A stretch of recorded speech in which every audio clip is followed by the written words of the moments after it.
Lakhani, Nargis Bano, Hussain Ali, and all Marhumin and Mu'minat. Surah Mubarakatul Fatiha.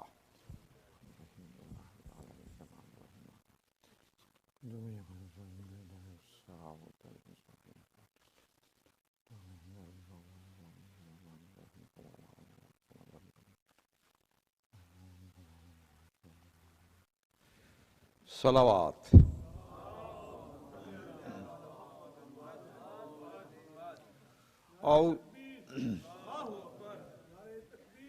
Allahu Akbar.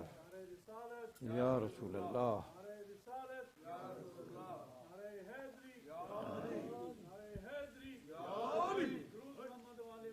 Allahumma salli ala Muhammad. آپ کے اس دروازے کو چومنے پہ قبل اس کے کہ میں خطبہ پڑھوں ایک شعر مجھے یاد آ گیا جوش مرحوم کا. میں بھی خدا نے چاہا تو اٹھوں گا روز حشر. میں بھی خدا نے چاہا تو اٹھوں گا روز حشر. چہرے پہ خاک مل کے درے بو تراب کی. صلوات.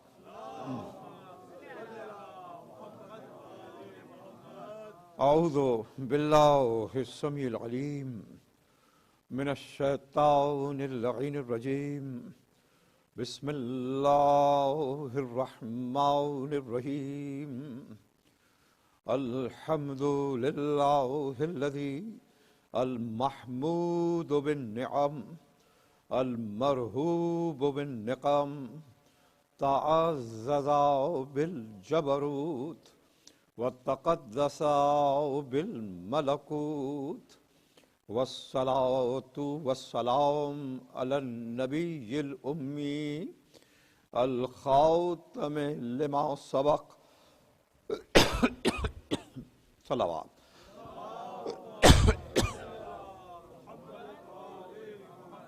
المعلن بالحق الحق بالحق أبي القاسم محمد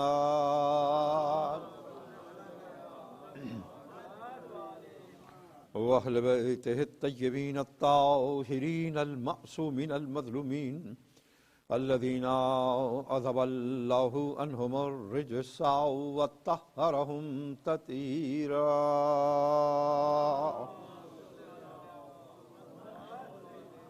أما بعد فقد قال الله سبحانه وتعالى بسم الله الرحمن الرحيم وعنده مفاتيح الغيب لا يعلمها إلا هو وما في البر والبحر وما تسقط من ورقة إلا يعلمها ولا حبة في ظلمات الأرض لا رطب ولا يابس إلا في كتاب مبين.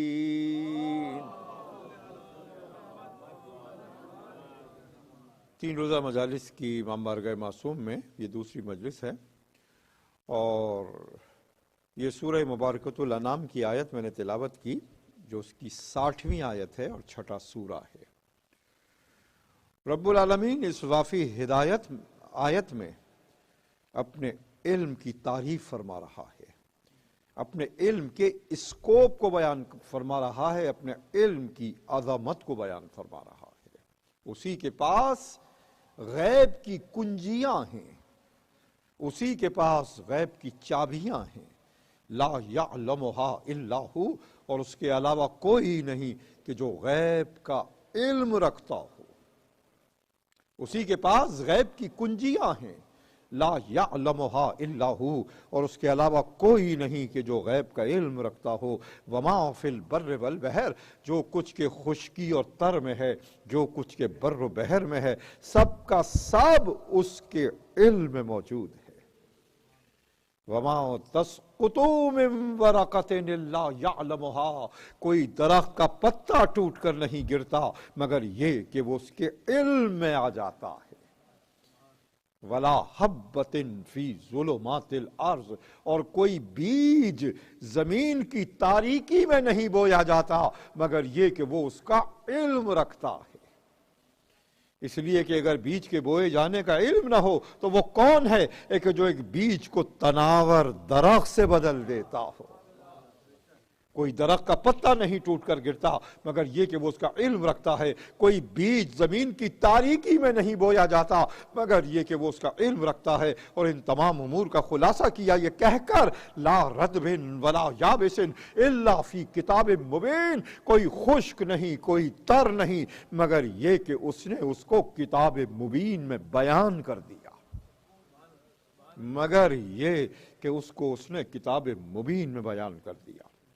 عزیزان گرامی، یہ سورہ انعام کی 60ویں آیت تھی ایک جہاں رب العالمین نے علم غیب کو اپنی ذات کی طرف نسبت دی یہ کہہ کر لا یعلمہا الا ہو، اس کے علاوہ کوئی نہیں ایک جو غیب کا علم رکھتا ہو۔ سورہ انعام میں یہ ارشاد فرمانے کے بعد سورہ نساء میں ارشاد فرماتا ہے، 147ویں آیت ہے سورہ نساء کی، ما کان اللہ لیطلعکم علی الغیب، اللہ کا یہ طریقہ نہیں، اللہ کا یہ دستور نہیں، اللہ کی یہ عادت نہیں کہ وہ تم میں سے کسی کو غیب کا علم عطا کرے۔ ما کان اللہ لیطلعکم علی الغیب، اللہ کا یہ دستور و طریقہ نہیں کہ وہ تم میں سے کسی کو غیب کا علم دے، ولکن اللہ یجتبی من رسلہ من یشاء، ہاں جب اللہ چاہتا ہے کہ وہ کسی کو غیب کا علم عطا کرے اپنے رسولوں میں کسی کو مجتبی قرار دیتا ہے۔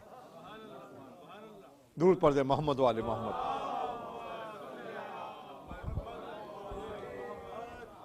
مومنین ذرا سی اور آپ آگے آ جائیں، درست سر ہو جائے گی۔ ایک مرتبہ درود پڑھ دیں محمد والے محمد۔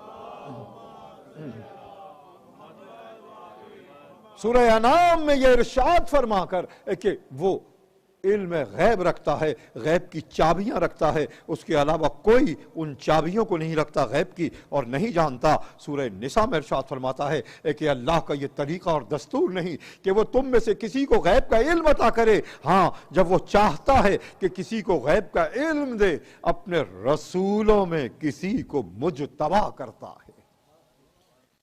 ولیکن اللہ یجتبی من رسلہ من یشاء، ہاں جب اللہ چاہتا ہے کہ وہ غیب کا علم عطا کرے اپنے رسولوں میں مجتبی کرتا ہے۔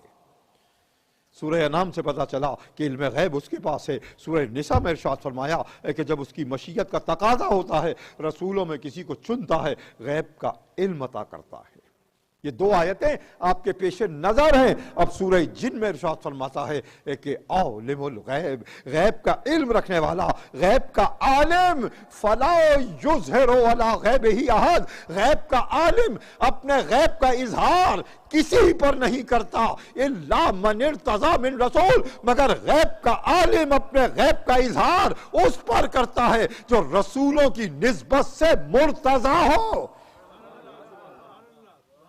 جو رسولوں کی نسبت سے مرتضی ہو۔ اب آپ نے ملاحظہ فرمایا کہ انعام میں ارشاد فرمایا علم غیب میرے پاس ہے، سورہ نساء میں ارشاد فرمایا رسولوں میں کسی کو مجتبی کیا، غیب کا علم عطا کیا، سورہ جن میں ارشاد فرمایا کہ اب غیب کا علم اس کے پاس آیا جو رسول کی نسبت سے مرتضی قرار پایا، جو رسول کی نسبت سے مرتضی قرار پایا۔ جب تک علم اللہ کے پاس تھا سب کے لیے غیب تھا، اور جب مصدر غیب سے قلب رسول پر آیا رسول کو شہر علم بنا دیا۔ جب مصدر غیب سے قلب رسول تک آیا رسول کو شہر علم بنا دیا، اور جب قلب رسول سے قلب مرتضی تک پہنچا علی کو شہر علم کا در بنا دیا۔ نہ کوئی درود پڑھنے والا، نہ کوئی نعرہ لگانے والا۔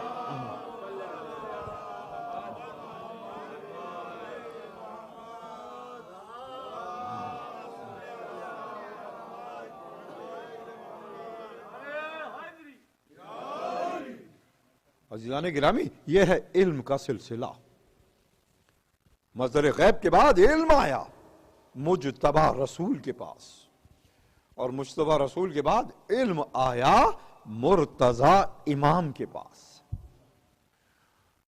اور اس طرح سے کہ وہ دین کا شکوہ رسول مجتبیٰ، وہ دین کا شکوہ یہ حق کا وقار ہیں علی، وہ دین کا شکوہ یہ حق کا وقار ہیں۔ دوسرا مصرع سنیں گے آپ، وہ دین کا شکوہ یہ حق کا وقار ہیں، وہ صاحب براق یہ دلدل سوار ہیں۔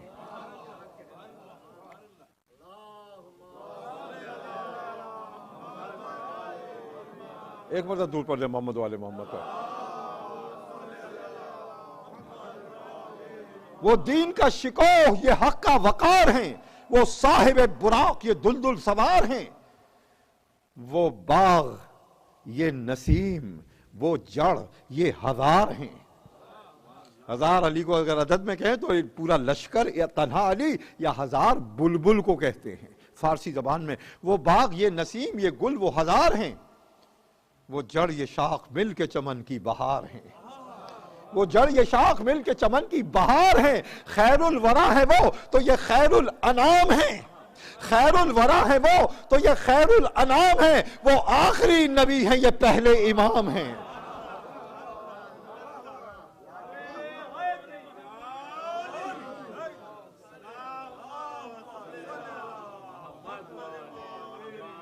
لگتا ہے کہ پروفیشنل درود والے اور نعرے والے اس وقت آئے نہیں ہیں۔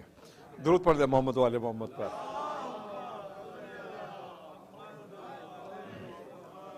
تو سورہ جن میں جا کر ارشاد فرمایا کہ عالم الغیب فلا یظہر علی غیبہ احد، غیب کا عالم اپنے غیب کا اظہار کسی پر نہیں کرتا الا من ارتضی من رسول، مگر وہ کہ جو رسول کی نسبت سے مرتضی ہے۔ عزیزان گرامی، آپ نے دیکھا کہ علم ایک سفر ہے، حرکت ہے، مصدر غیب سے قلب رسول مجتبیٰ تک آیا، قلب رسول مجتبیٰ سے قلب مرتضیٰ تک گیا، اور اس کے بعد اس مرتضیٰ کی تعریف کی اسی آیت میں قرآن نے سورہ جن کی۔ فَإِنَّهُ، یہ جو مرتضیٰ ہے، يَسْلُكُهُ مِن بَيْنِ يَدَيْهِ وَمِن خَلْفِهِ رَصَدًا، یہ جو مرتضیٰ ہے یہ علم کا ایک تسلسل رکھتا ہے۔ یہ جو مرتضیٰ ہے یہ علم کا ایک سلسلہ رکھتا ہے، اپنے پیچھے بھی رکھتا ہے، اپنے آگے بھی رکھتا ہے، رسول مجتبیٰ سے علم کو لیتا ہے، ذریت طیبہ میں علم کو منتقل کر دیتا ہے۔ یہ مرتضیٰ علم کا ایک وسیلہ ہے، علم کا ایک واسطہ ہے۔ کسی نے امام سے پوچھا، امام محمد باقر علیہ السلام سے پوچھا کہ فرزند رسول یہ بیان فرمائیے کہ امیر المومنین کا لقب کیوں امیر المومنین ہے؟ امیر المومنین کا لقب کیوں امیر المومنین ہے؟ تو امام نے جواب میں سورہ یوسف کی ایک آیت کو پڑھا کہ جب برادران یوسف گئے مصر اور اہل مصر نے پوچھا کہ تم کیوں آئے ہو، کیا کرتے ہو یہاں کر؟ کہا نحنو نمیرو اہلنا، ہم اپنے اہل و عیال کے لیے یہاں سے اناج گندم رزق لے کر جائیں گے۔ تو لفظ نمیر برادران یوسف نے استعمال کیا سورہ یوسف کے اندر۔ امام نے کہا کہ لفظ امیر لفظ نمیر سے نکلا ہے۔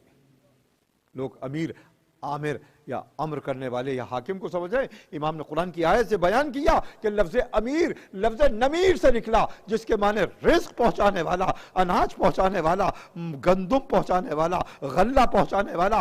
امام نے ارشاد فرمایا کہ علی کا لقب امیر المومنین اس لیے قرار پایا کہ قیامت تک اہل ایمان کو ان کا رزق بانٹتے رہیں گے۔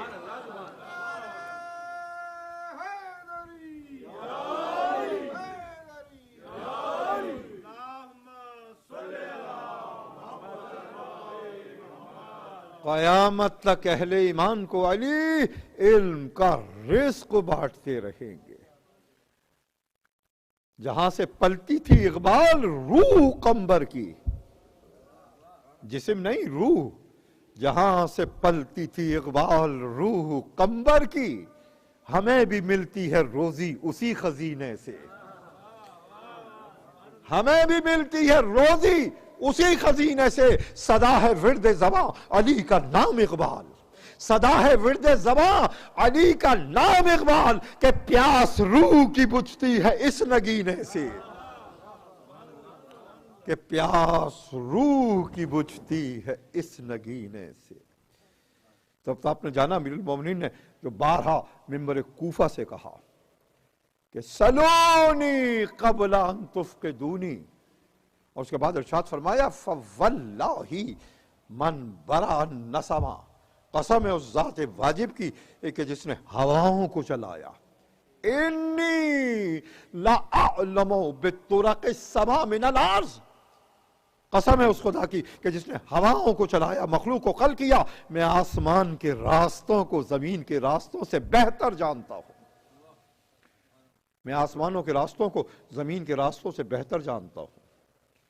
اور ادھر قرآن نے کہا، اس حدیث کی میں قرآن کی آیات سے تشریح کر رہا ہوں، کبھی آیات کی حدیث سے تشریح، یہ حدیث کی قرآن سے تشریح۔ علی نے کہا کہ میں آسمان کے راستوں کو زمین کے راستوں سے بہتر جانتا ہوں، اور قرآن نے ارشاد فرمایا وَفِي السَّمَاءِ رِزْقُكُمْ، ہم نے آسمان میں تمہارا رزق قرار دیا، وَمَا تُوعَدُونَ، اور وہ بھی قرار دیا جس کا ہم نے تم سے وعدہ کیا۔ آپ میرے ساتھ ہیں؟ ہم نے آسمانوں میں تمہارا رزق قرار دیا اور وہ بھی قرار دیا کہ جس کا ہم نے تم سے وعدہ کیا۔ وعدہ کیا کیا؟ مثل الجنت التی وعد المتقون، وہ جنت کہ جس کا وعدہ ہم نے متقین سے کیا۔ تو اگر اللہ نے متقین سے وعدہ کیا تو اس جنت کا راستہ یقیناً امام المتقین ہی جانتا ہوگا۔ ارشاد فرمایا کہ میں آسمان کے راستوں کو زمین کے راستوں سے بہتر جانتا ہوں۔ قرآن نے ارشاد فرمایا کہ ہم نے آسمانوں میں تمہارا رزق رکھا اور وہ بھی رکھا کہ جس کا ہم نے تم سے وعدہ کیا، یہ جنت ہے۔ تو اب آپ نے جانا کہ علی نے کیوں کہا کہ وہی ہے کہ جو رزق کو تقسیم بھی کر رہا ہے اور وہی ہے جو جنتوں تک لے جا رہا ہے، جو جنتوں تک لے جا رہا ہے، یہ ہے اللہ کا وعدہ اور یہ ہے امیر المومنین کا کلام۔ اور تو قرآن نے کہا کہ یہ جو مرتضی ہے، یہ علم کی ایک سپلائی رکھتا ہے، یہ علم کی ایک رسد رکھتا ہے، یہ علم کا ایک سلسلہ رکھتا ہے، من بین یدہ ومن خلفہ رسدا، اپنے پیچھے بھی رکھتا ہے، اپنے آگے بھی رکھتا ہے۔ اور پھر بے اختیار آیت دوسری ختم ہو رہی ہے جس کا بظاہر ربط نہیں ہے اس آیت سے، وَأَحْصَىٰ كُلَّ شَيْءٍ عَدَدًا، سورہ جن کی آخری آیت، اور اس نے ہر شے کو عدد میں پوشیدہ کر دیا، اس نے ہر شے کو عدد میں قید کر دیا۔ ان دو آیتوں کا ربط کیا ہے؟ ایک مرتبہ آپ کے حافظے کے لیے تازہ کرنے کے لیے پہلی آیت کا ترجمہ پڑھوں کہ عالم الغیب، غیب کا علم رکھنے والا اپنے غیب کو ظاہر نہیں کرتا کسی پر مگر اس پر جو رسول کی نسبت سے مرتضی ہے، اس لیے کہ مرتضی علم کی ایک رسد اور سپلائی رکھتا ہے، اپنے پیچھے بھی رکھتا ہے، اپنے آگے بھی رکھتا ہے۔ یہ آیت اس مقام پر ختم ہوئی اور پھر بے اختیار قرآن میں اللہ نے کہا وَأَحْصَىٰ كُلَّ شَيْءٍ عَدَدًا، اللہ نے ہر شے کو عدد میں چھپا دیا، عدد میں قید کر دیا۔ یہ ربط کیا ہے؟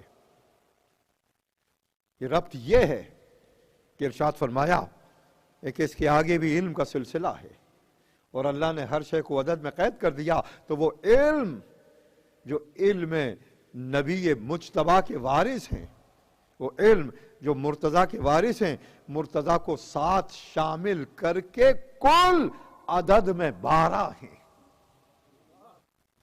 کل عدد میں 12 ہیں۔ وَأَحْصَىٰ كُلَّ شَيْءٍ عَدَدًا، ہم نے ہر شے کو عدد میں قید کر دیا۔ اگر عدد کو آپ عام کریں تو آج کمپیوٹر بھی ہے جو نمبرز پر کام کر رہا ہے، علم جفر بھی ہے جو علم امامت کی بنیاد بنا ہے، اور کائنات کی ہر شے ہے کہ جو عدد میں پوشیدہ ہے۔ اس لیے کہ سائنسدانوں نے کہا کہ God must be the greatest mathematician، خدا سب سے بڑا ریاضی دان ہے، ریاضی کا خلق کرنے والا ہے۔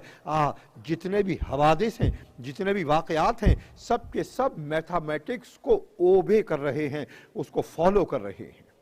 ابھی میں آنے والی گفتگو کروں گا اس بنیاد پر، مگر میں یہ پہلی بات عرض کرتا چلوں کہ ربط یہ ہے آیت کا پہلی ربط سے کہ اس علم کے مالک وَأَحْصَىٰ كُلَّ شَيْءٍ عَدَدًا، عدد میں 12 ہیں۔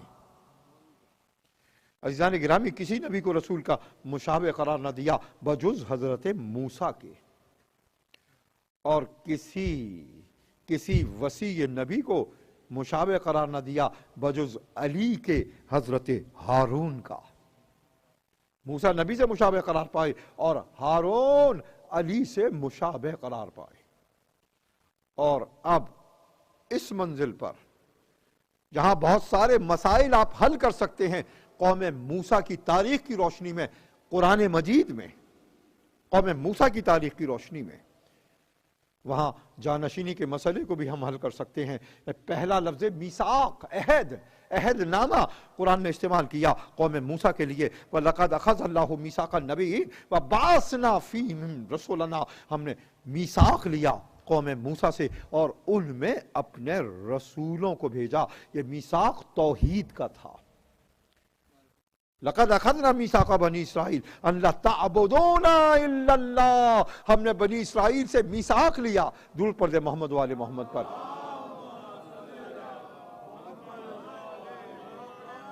میں بڑے ادب سے کہوں گا جو مومن کرسیوں کے پیچھے بیٹھے ہوئے ذرا سامنے آ جائیں تو مجھے بھی نظر آئیں تاکہ میں اور کھل کر خطابت کر سکوں. سامنے آ جائیں آپ حضرات، یا تو کرسی پہ بیٹھیں یا ادھر بیٹھیں، پیچھے نہ بیٹھیں آپ. ہاں ہاں، جزاک اللہ جزاک اللہ.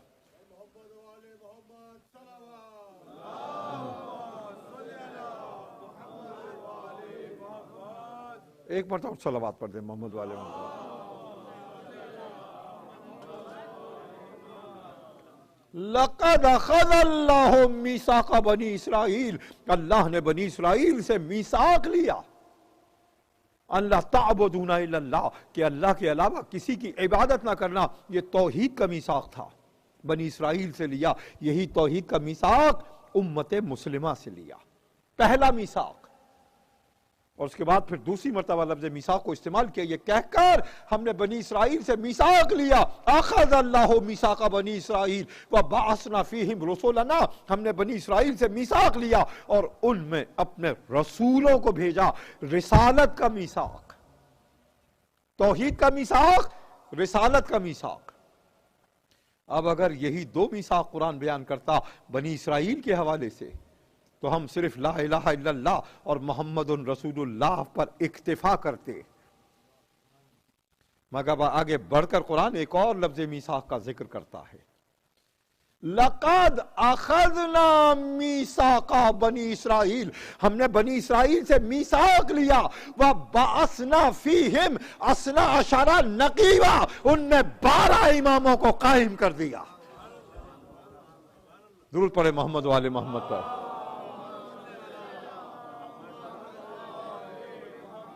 بنی اسرائیل میں توحید کا میثاق، بنی اسرائیل میں رسالت کا میثاق، اور بنی اسرائیل میں 12 نقیبوں جانشینوں کی وصایت کا میثاق. اس مقام پر بھی میثاق ہے، عہد لیا، میثاق لیا.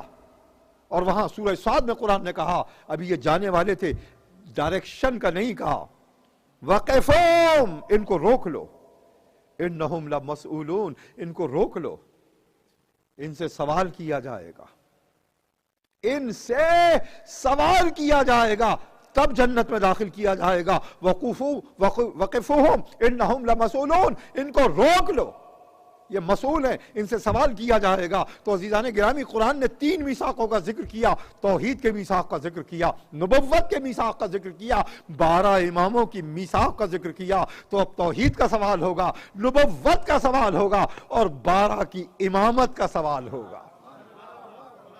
12 کی امامت کا سوال ہوگا. قائل مرزا دبیر ہیں، یہ قائل گو 4 یار کے اغیار ہوئے. یہ نمی کی ربائی نہیں ہے، یہ آج کے علم کی مجلس کی ربائی پڑھ رہا ہوں. قائل گو 4 یار کے اغیار ہوئے، ہم ان کے ماننے والے چاروں ناچار ہوئے. ہم ان کے ماننے والے چاروں ناچار ہوئے. پوچھے جو کوئی نبی کے جانشینوں کو دبیر، کہ 4 ہوئے، 4 ہوئے، 4 ہوئے.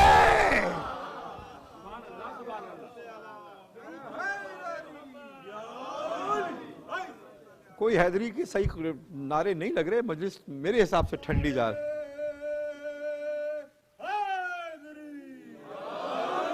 جب آپ یہ فن جانتے تو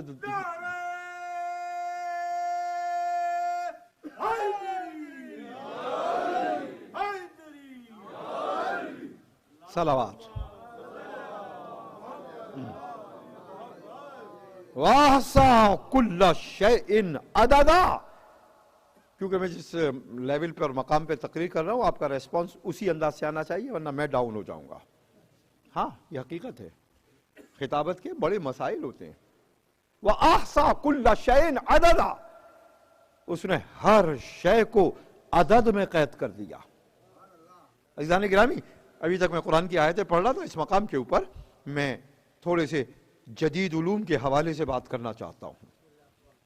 اور آپ یہ دیکھیے ایک کہ جو سب سے پہلا، آپ پوری کائنات کو دو حصوں میں تقسیم کر سکتے ہیں، پوری کائنات کو، لیونگ زندہ اور نان لیونگ کہ جن میں زندگی نہیں. جو نان لیونگ ہے وہ ظاہر ہے ایک کہ میٹر سے بنے، میٹر مالیکیول سے بنے، مالیکیول ایٹم سے بنے. یہ آخری حقیقت ہے مادے کی، ایٹم. اور ایٹموں کا کاؤنٹ یا ایٹم، ظاہر ہے کہ پڑھے لکھے لوگ بیٹھے ہیں اور طالب علم بھی ہیں، ہائیڈروجن سے شروع ہوتا ہے. ہائیڈروجن سے، ہائیڈروجن کا ایٹامک نمبر 1. اس کے معنی کیا کہ ایک پروٹون ایک الیکٹران. پھر چلتے ہیں سلسلے helium 2 proton 2 electron, helium lithium 3 proton 3 electron, 92 تک آیا یورانیم. اس کے بعد اور انہوں نے دریافت بھی کیے، کچھ لیبورٹریز میں بھی بنائے، اور آخری ایلیمنٹ جو میرے علم میں ہے 118 وہ کیلیفورنیم انہوں نے بنایا ہے. 118واں ایلیمنٹ نیچر میں تو نہیں ہے لیکن انہوں نے بنایا لیبورٹریز کے اندر. اس کے معنی یہ کہ 118 پروٹون ہیں اور باہر 118 الیکٹرانز ہیں. ہائیڈروجن اس لیے کہلاتا ہے کہ ایک پروٹون رکھتا ہے. یہی جو مادے میں ہے کہ اگر آپ ہائیڈروجن میں ایک اور پروٹون جمع کر دیں تو ہیلیم ہو جائے گا. تو ہو گئے نا. ہیلیم میں سے اگر آپ ایک پروٹون کو نکال لیں ہائیڈروجن بن جائے گا. اسی طرح سے تمام ایلیمنٹ جو 92 تک جا رہے ہیں یا 118 تک جا رہے ہیں، ان کے پروٹونز کو چینج کرتے جائیں، ان کی ماہیت بدلتی چلی جائے گی. اس کے معنی یہ کہ یہ پوری کائنات جو نان لیونگ کائنات ہے اس میں کوئی فرق نہیں ہے مگر عدد کا، کوئی فرق نہیں مگر نمبر کا. اس کے معنی کیا کہ یہ پوری کائنات ایک اوریجن، ایک مقام سے خلق ہوئی ہے. ابھی میں قرآن کی آیت پڑھ سکتا تھا لیکن ابھی میں لیونگز پر بھی بات کرنی ہے، مگر ایک حدیث اس مقام پر میں عرض کرتا چلوں کہ قرآن نے بیان کیا کہ ہم نے کائنات کی ہر شے میں جوڑے رکھے. وَخَلَقْنَاهُ زَوْجَيْنِ، ہم نے کائنات کی ہر شے کو جوڑے میں خلق کیا. سینکڑوں آیتیں ہیں، 25 آیتیں میں ابھی پڑھ سکتا ہوں، لیکن صرف نظر کر کے کسی نے امام سے پوچھا کہ کائنات کی ہر شے میں جوڑا کیوں ہے؟ اللہ نے ہر شے کو 2 کے عدد پر خلق کیوں کیا؟ بے اختیار معصوم نے جواب دیا کہ اس لیے کہ اللہ واحد ہے. اس لیے کہ اللہ واحد ہے. اگر ایک خلق کرتا اس کی وحدانیت میں عددی نسبت آ جاتی. اس لیے اپنی وحدت کو برقرار رکھنے کے لیے اس نے کائنات کی ہر شے کو جوڑے میں خلق کیا. آپ نے سنا، انہوں نے بھی دیکھا کہ اول ما خلق اللہ نوری، اللہ نے سب سے پہلے میرا نور خلق کیا. اگر ایک لیتا وحدت میں نسبت آ جاتی، توڑ کر 2 ٹکڑوں میں تقسیم کر دیا.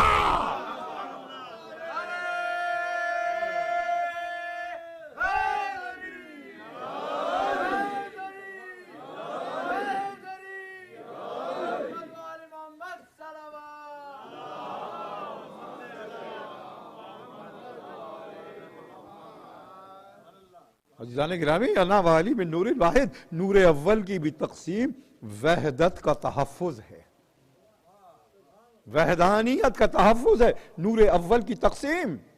تو اب یہ صرف آپ کا عقیدہ نہیں رہا، منطقی ضرورت قرار پائی، منطقی ضرورت پر قرار پائی کہ اگر ایک نور ہے تو اس کو 2 حصوں میں تقسیم ہونا پڑے گا. اللہ کی وحدت ذات کی وجہ سے، اس کی وحدانیت کی وجہ سے.